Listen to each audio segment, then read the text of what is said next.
Paper 52. Planetary Mortal Epochs.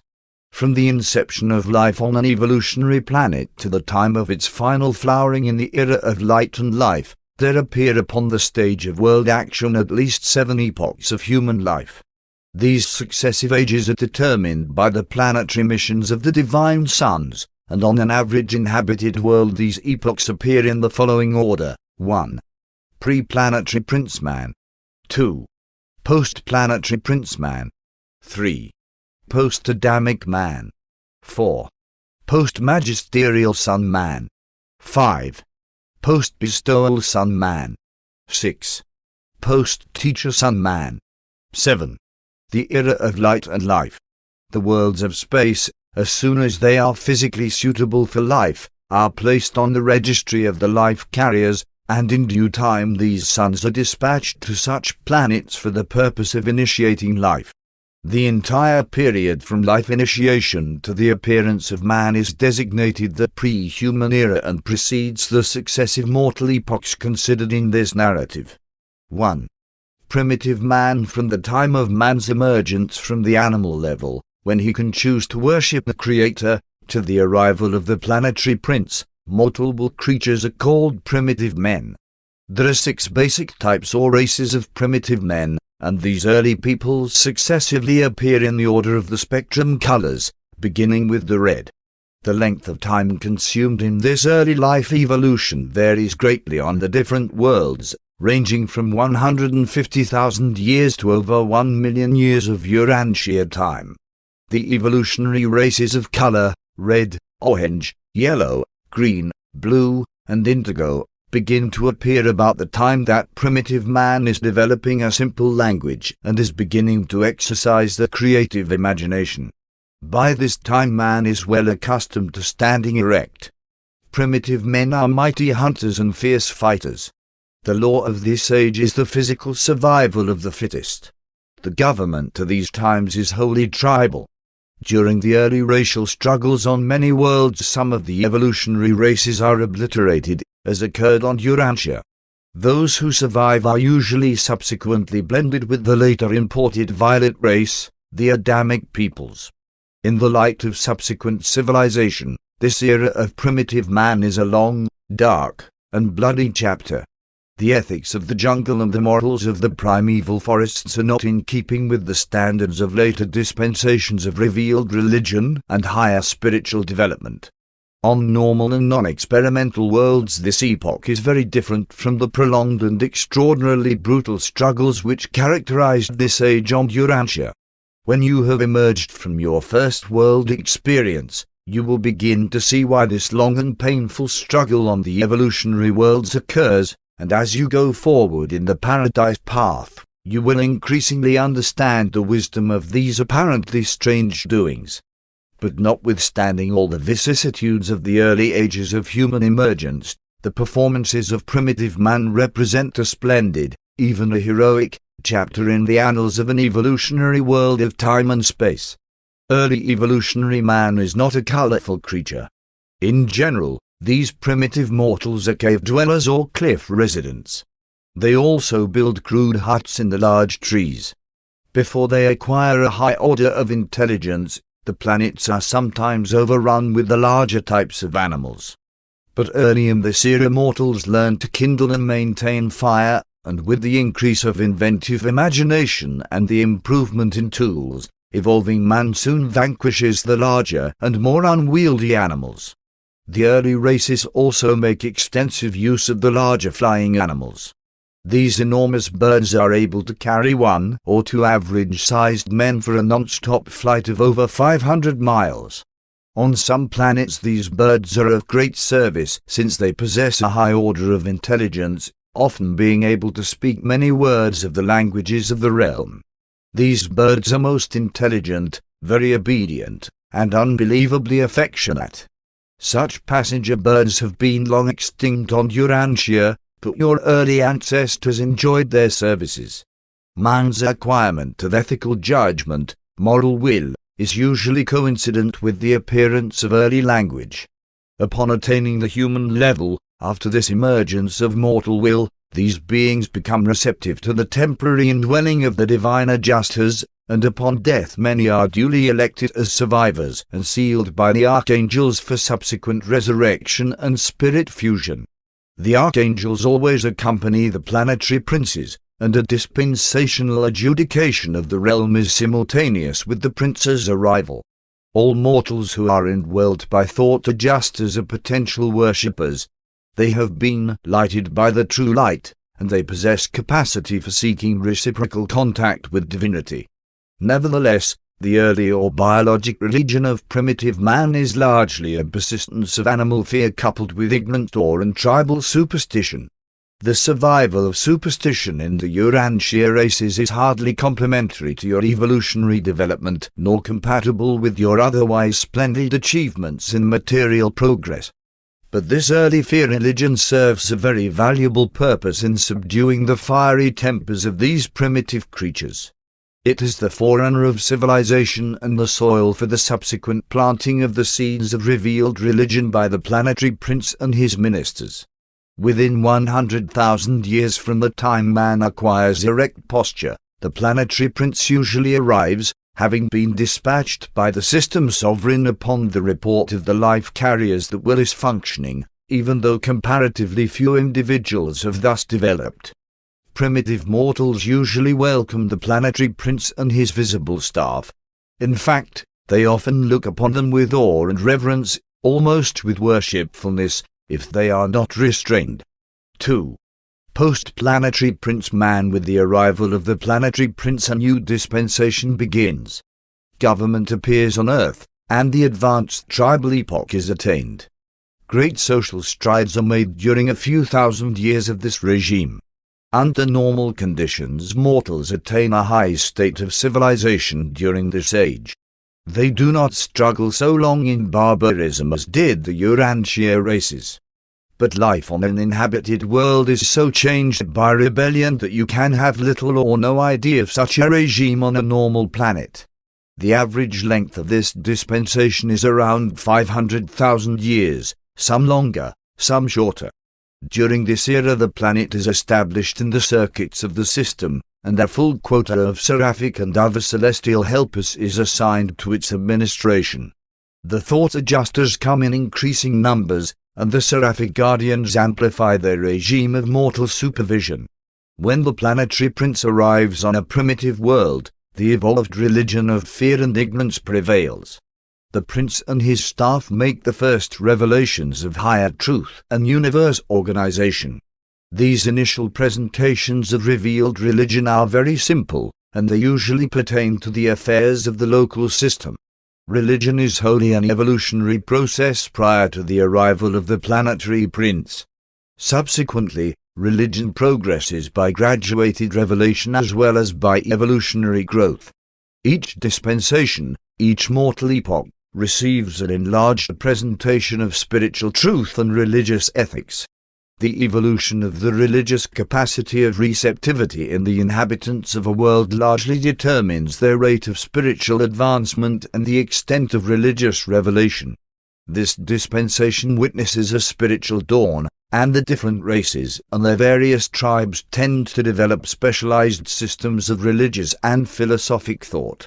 There uniformly run through all of these racial religions two strains: the early fears of primitive men and the later revelations of the planetary prince. In some respects, Urantians do not seem to have wholly emerged from this stage of planetary evolution. As you pursue this study, you will the more clearly discern how far your world departs from the average course of evolutionary progress and development. But the planetary prince is not the Prince of Peace.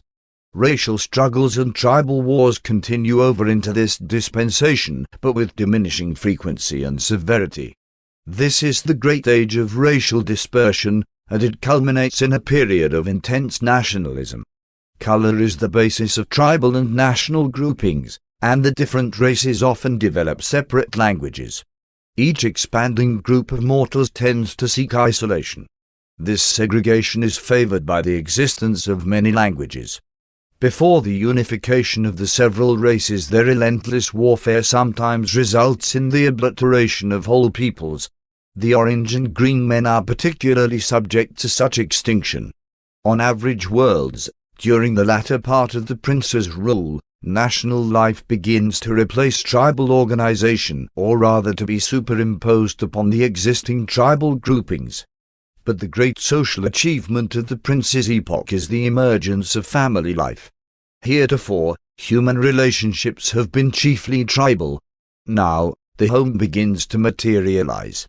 This is the dispensation of the realization of sex equality. On some planets the male may rule the female, on others the reverse prevails. During this age normal worlds establish full equality of the sexes, this being preliminary to the fuller realization of the ideals of home life. This is the dawn of the golden age of the home.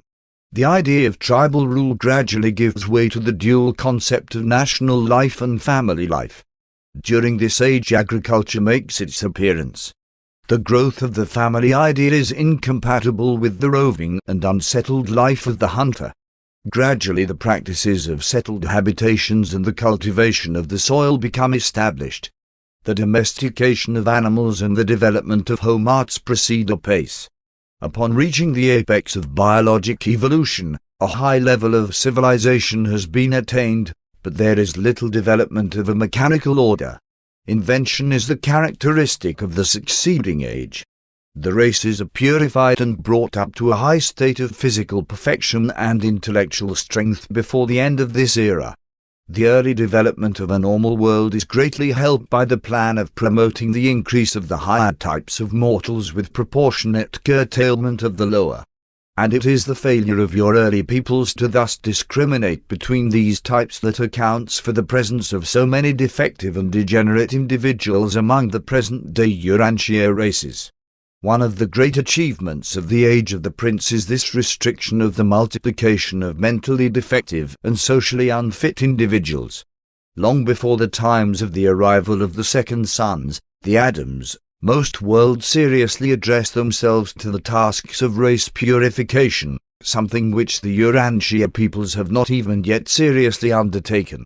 This problem of race improvement is not such an extensive undertaking when it is attacked at this early date in human evolution.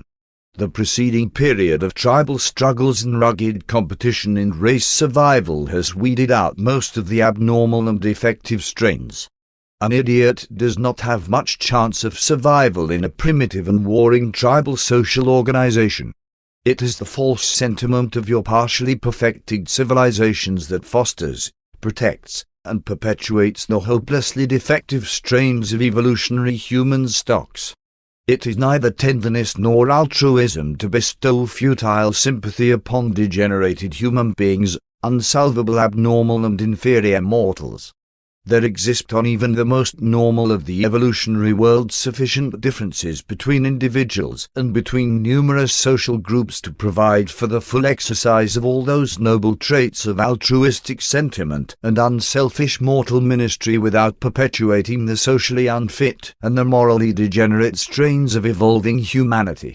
There is abundant opportunity for the exercise of tolerance and the function of altruism in behalf of those unfortunate and needy individuals who have not irretrievably lost their moral heritage and forever destroyed their spiritual birthright. 3. Post-Adamic Man. When the original impetus of evolutionary life has run its biologic course, when man has reached the apex of animal development, there arrives the second order of sonship, and the second dispensation of grace and ministry is inaugurated. This is true on all evolutionary worlds. When the highest possible level of evolutionary life has been attained, when primitive man has ascended as far as possible in the biologic scale, a material son and daughter always appear on the planet, having been dispatched by the system sovereign. Thought adjusters are increasingly bestowed upon the post-Adamic men, and in constantly augmented numbers these mortals attain capacity for subsequent adjuster fusion. While functioning as descending sons, the Adams do not possess adjusters, but their planetary offspring, direct and mixed, become legitimate candidates for the reception, in due time, of the mystery monitors. By the termination of the post-Adamic age the planet is in possession of its full quota of celestial ministers. Only the fusion adjusters are not yet universally bestowed. It is the prime purpose of the Adamic regime to influence evolving man to complete the transit from the hunter and herder stage of civilization to that of the agriculturist and horticulturist, to be later supplemented by the appearance of the urban and industrial adjuncts to civilization. 10,000 years of this dispensation of the biologic uplifters is sufficient to effect a marvelous transformation. 25,000 years of such an administration of the conjoint wisdom of the planetary prince and the material sons usually ripens the sphere for the advent of a magisterial sun. This age usually witnesses the completion of the elimination of the unfit and the still further purification of the racial strains. On normal worlds, the defective bestial tendencies are very nearly eliminated from the reproducing stocks of the realm. The Adamic progeny never amalgamate with the inferior strains of the evolutionary races. Neither is it the divine plan for the planetary Adam or Eve to mate, personally, with the evolutionary peoples. This race improvement project is the task of their progeny.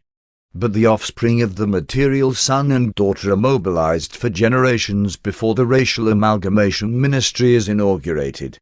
The result of the gift of the Adamic life plasm to the mortal races is an immediate upstepping of intellectual capacity and an acceleration of spiritual progress.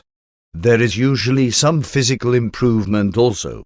On an average world, the post-Adamic dispensation is an age of great invention, energy control, and mechanical development. This is the era of the appearance of multiform manufacture and the control of natural forces. It is the golden age of exploration and the final subduing of the planet. Much of the material progress of a world occurs during this time of the inauguration of the development of the physical sciences, just such an epoch as Urantia is now experiencing. Your world is a full dispensation and more behind the average planetary schedule. By the end of the Adamic dispensation on a normal planet, the races are practically blended, so that it can be truly proclaimed that God has made of one blood all the nations, and that his Son has made of one color all peoples. The color of such an amalgamated race is somewhat of an olive shade of the violet hue, the racial white of the spheres. Primitive man is for the most part carnivorous. The material sons and daughters do not eat meat, but their offspring within a few generations usually gravitate to the omnivorous level, although whole groups of their descendants sometimes remain non-flesh eaters. This double origin of the post-Adamic races explains how such blended human stocks exhibit anatomic vestiges belonging to both the herbivorous and carnivorous animal groups. Within 10,000 years of racial amalgamation, the resultant stocks show varying degrees of anatomic blend, some strains carrying more of the marks of the non-flesh-eating ancestry, others exhibiting more of the distinguishing traits and physical characteristics of their carnivorous evolutionary progenitors. The majority of these world races soon become omnivorous, subsisting upon a wide range of viands from both the animal and vegetable kingdoms. The post-Adamic epoch is the dispensation of internationalism. With the near completion of the task of race blending, nationalism wanes, and the brotherhood of man really begins to materialize. Representative government begins to take the place of the monarchical or paternal form of rulership. The educational system becomes worldwide, and gradually the languages of the races give way to the tongue of the violet people. Universal peace and cooperation are seldom attained until the races are fairly well blended, and until they speak a common language. During the closing centuries of the post-Adamic age there develops new interest in art, music, and literature, and this worldwide awakening is the signal for the appearance of a magisterial sun. The crowning development of this era is the universal interest in intellectual realities, true philosophy. Religion becomes less nationalistic, becomes more and more a planetary affair. New revelations of truth characterize these ages, and the most highs of the constellations begin to rule in the affairs of men. Truth is revealed up to the administration of the constellations. Great ethical advancement characterizes this era. The brotherhood of man is the goal of its society. Worldwide peace, the cessation of race conflict and national animosity, is the indicator of planetary ripeness for the advent of the third order of sonship, the Magisterial Sun. 4. Post-Magisterial Sun Man. On normal and loyal planets, this age opens with the mortal races blended and biologically fit. There are no race or color problems. Literally all nations and races are of one blood. The brotherhood of man flourishes, and the nations are learning to live on Earth in peace and tranquility. Such a world stands on the eve of a great and culminating intellectual development. When an evolutionary world becomes thus ripe for the magisterial age, one of the high order of Avenal sons makes his appearance on a magisterial mission. The planetary prince and the material sons are of local universe origin. The magisterial sun hails from paradise. When the paradise Avenals come to the mortal spheres on judicial actions, solely as dispensation adjudicators, they are never incarnated. But when they come on magisterial missions, at least the initial one, they are always incarnated, though they do not experience birth, neither do they die the death of the realm. They may live on for generations in those cases where they remain as rulers on certain planets. When their missions are concluded, they yield up their planetary lives and return to their former status of divine sonship. Each new dispensation extends the horizon of revealed religion, and the magisterial sons extend the revelation of truth to portray the affairs of the local universe and all its tributaries. After the initial visitation of a magisterial sun, the races soon effect their economic liberation.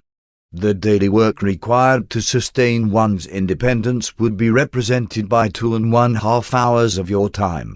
It is perfectly safe to liberate such ethical and intelligent mortals. Such refined peoples well know how to utilize leisure for self-improvement and planetary advancement. This age witnesses the further purification of the racial stocks by the restriction of reproduction among the less fit and poorly endowed individuals. The political government and social administration of the races continue to improve, self-government being fairly well established by the end of this age. By self-government we refer to the highest type of representative government. Such worlds advance and honor only those leaders and rulers who are most fit to bear social and political responsibilities. During this epoch the majority of the world mortals are adjuster in wealth. But even yet the bestowal of divine monitors is not always universal. The adjusters of fusion destiny are not yet bestowed upon all planetary mortals. It is still necessary for the will creatures to choose the mystery monitors. During the closing ages of this dispensation, society begins to return to more simplified forms of living. The complex nature of an advancing civilization is running its course, and mortals are learning to live more naturally and effectively. And this trend increases with each succeeding epoch. This is the age of the flowering of art, music, and higher learning. The physical sciences have already reached their height of development. The termination of this age, on an ideal world, witnesses the fullness of a great religious awakening, a worldwide spiritual enlightenment. And this extensive arousal of the spiritual natures of the races is the signal for the arrival of the bestowal sun and for the inauguration of the fifth mortal epoch. On many worlds it develops that the planet is not made ready for a bestowal sun by one magisterial mission. In that event there will be a second, even a succession of magisterial sons, each of whom will advance the races from one dispensation to another until the planet is made ready for the gift of the bestowal sun. On the second and subsequent missions the magisterial sons may or may not be incarnated. But no matter how many magisterial sons may appear, and they may also come as such after the bestowal sun, the advent of each one marks the end of one dispensation and the beginning of another. These dispensations of the magisterial sons cover anywhere from 25,000 to 50,000 years of Urantia time.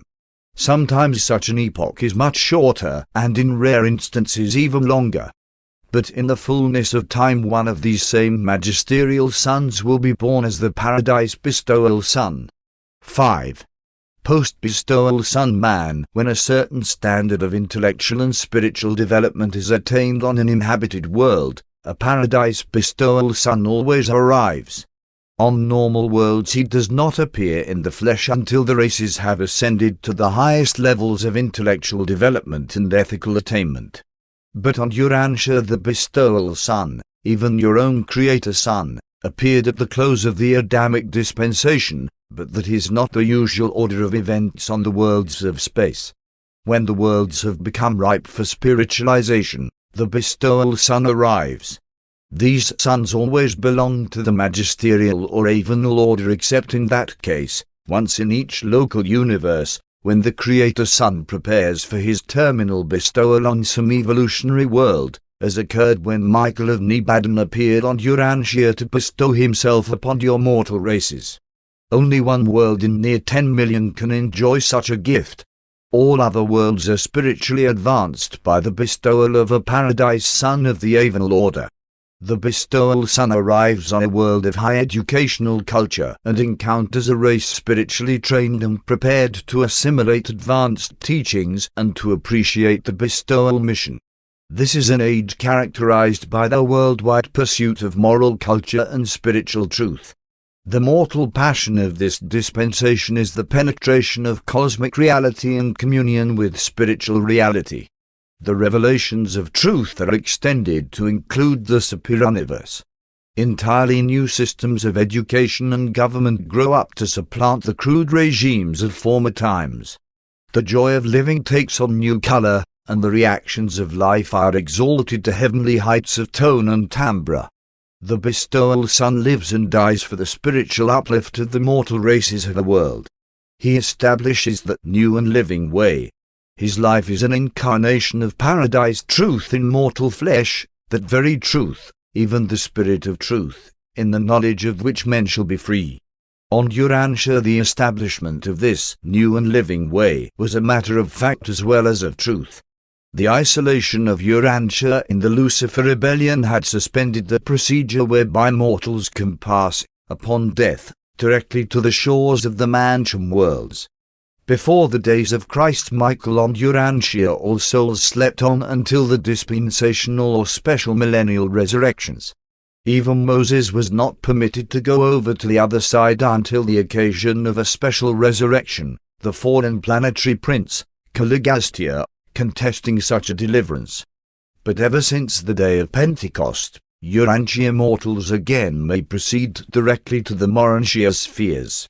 Upon the resurrection of a bestowal sun, on the third day after yielding up his incarnated life, he ascends to the right hand of the Universal Father, receives the assurance of the acceptance of the bestowal mission, and returns to the Creator Sun at the headquarters of the local universe. Thereupon the bestowal avenal and the Creator Michael send their joint spirit, the Spirit of Truth, into the bestowal world. This is the occasion when the Spirit of the triumphant Sun is poured out upon all flesh. The Universe Mother Spirit also participates in this bestowal of the Spirit of Truth, and concomitant therewith there issues the bestowal edict of the Thought Adjusters.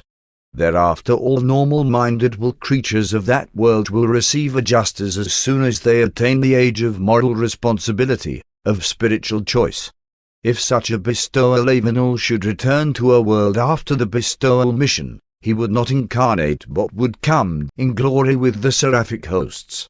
The post-bestowal sun age may extend from 10,000 to 100,000 years. There is no arbitrary time allotted to any of these dispensational eras. This is a time of great ethical and spiritual progress. Under the spiritual influence of these ages, human character undergoes tremendous transformations and experiences phenomenal development. It becomes possible to put the golden rule into practical operation. The teachings of Jesus are really applicable to a mortal world which has had the preliminary training of the bestowal suns with their dispensations of character ennoblement and culture augmentation. During this era the problems of disease and delinquency are virtually solved. Degeneracy has already been largely eliminated by selective reproduction.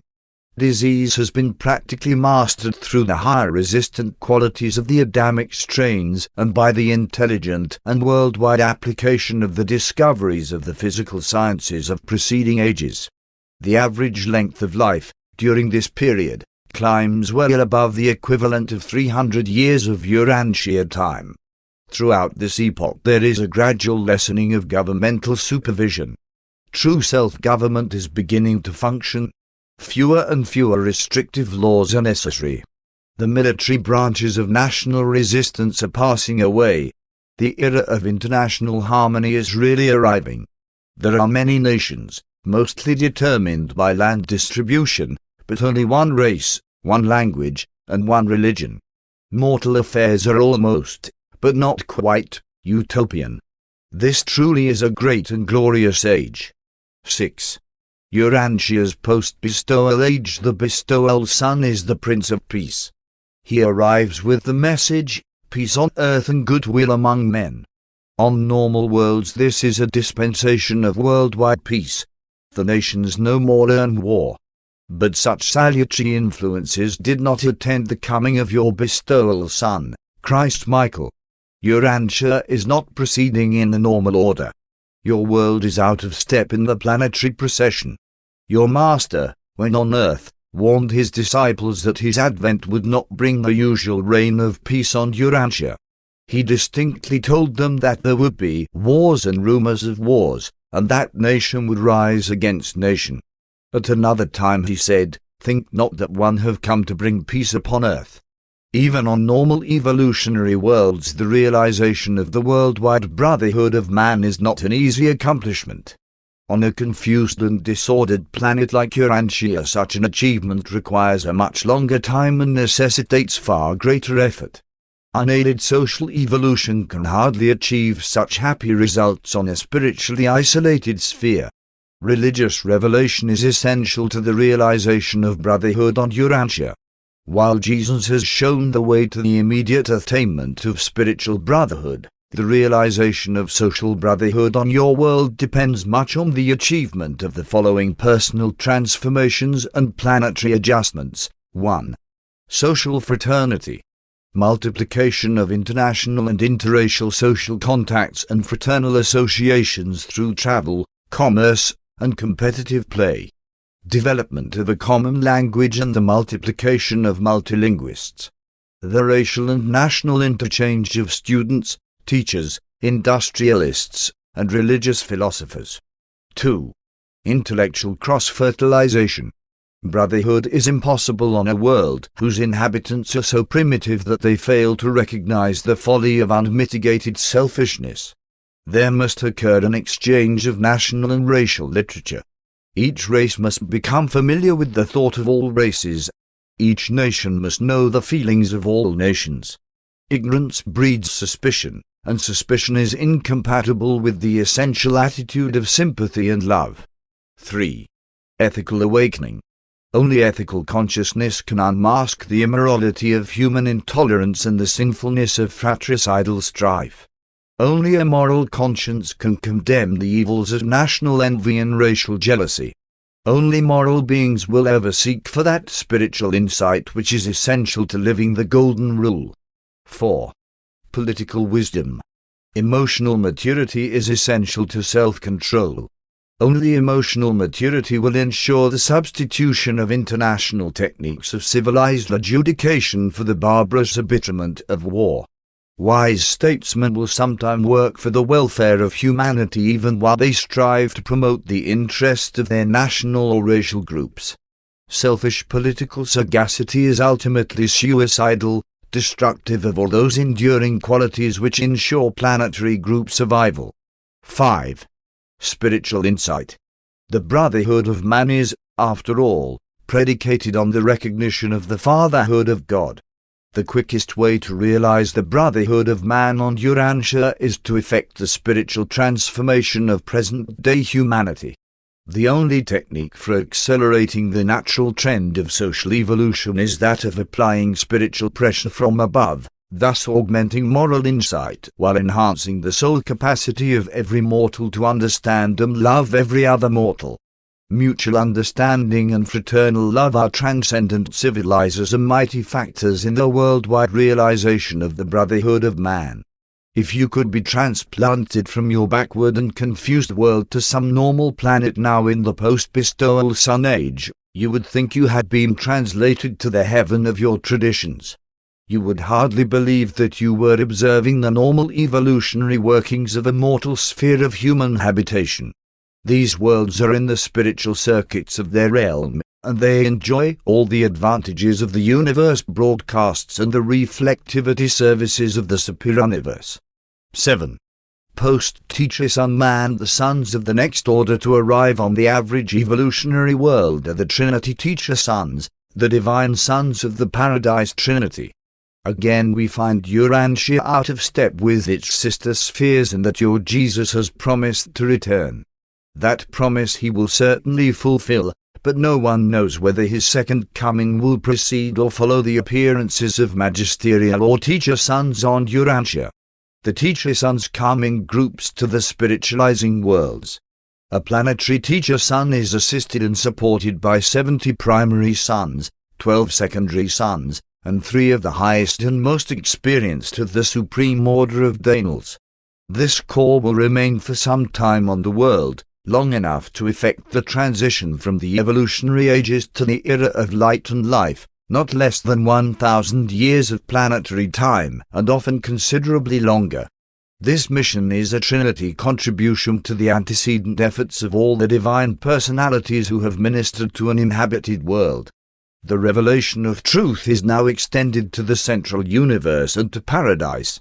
The races are becoming highly spiritual. A great people has evolved and a great age is approaching. The educational, economic, and administrative systems of the planet are undergoing radical transformations. New values and relationships are being established. The kingdom of heaven is appearing on earth, and the glory of God is being shed abroad in the world. This is the dispensation when many mortals are translated from among the living. As the era of Trinity Teacher Sons progresses, the spiritual allegiance of the mortals of time becomes more and more universal. Natural death becomes less frequent as the adjusters increasingly fuse with their subjects during the lifetime in the flesh. The planet eventually is classed as of the primary modified order of mortal ascension. Life during this era is pleasant and profitable. Degeneracy and the antisocial end products of the long evolutionary struggle have been virtually obliterated. The length of life approaches 500 Urantia years, and the reproductive rate of racial increase is intelligently controlled. An entirely new order of society has arrived.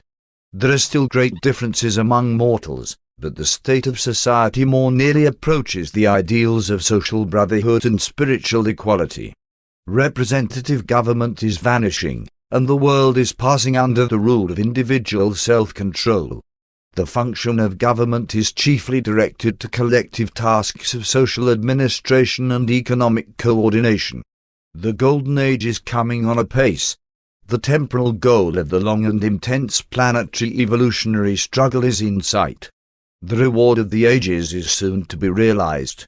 The wisdom of the gods is about to be manifested. The physical administration of a world during this age requires about 1 hour each day on the part of every adult individual. That is, the equivalent of 1 Urantia hour. The planet is in close touch with universe affairs, and its people scan the latest broadcasts with the same keen interest you now manifest in the latest editions of your daily newspapers. These races are occupied with 1,000 things of interest unknown on your world. Increasingly, true planetary allegiance to the Supreme Being grows. Generation after generation, more and more of the race step into line with those who practice justice and live mercy. Slowly but surely the world is being won to the joyous service of the sons of God. The physical difficulties and material problems have been largely solved. The planet is ripening for advanced life and a more settled existence. From time to time throughout their dispensation, teacher sons continue to come to these peaceful worlds. They do not leave a world until they observe that the evolutionary plan, as it concerns that planet, is working smoothly. A magisterial sun of judgment usually accompanies the teacher sons on their successive missions, while another such sun functions at the time of their departure, and these judicial actions continue from age to age throughout the duration of the mortal regime of time and space. Each recurring mission of the Trinity Teacher Sons successively exalts such a supernal world to ever-ascending heights of wisdom, spirituality, and cosmic illumination. But the noble natives of such a sphere are still finite and mortal. Nothing is perfect. Nevertheless, there is evolving a quality of near perfection in the operation of an imperfect world and in the lives of its human inhabitants. The Trinity Teacher Sons may return many times to the same world. But sooner or later, in connection with the termination of one of their missions, the planetary prince is elevated to the position of planetary sovereign, and the system sovereign appears to proclaim the entrance of such a world upon the era of light and life. It was of the conclusion of the terminal mission of the Teacher Sons, at least that would be the chronology on the normal world, that John wrote, "One saw a new heaven and a new earth and a new Jerusalem coming down from God out of heaven, prepared as a princess adorned for the prince." This is the same renovated earth, the advanced planetary stage, that the olden seer envisioned when he wrote, "For, as the new heavens and the new earth, which one will make, shall remain before me, so shall you and your children survive. And it shall come to pass that from one new moon to another and from one Sabbath to another all flesh shall come to worship before me, says the Lord."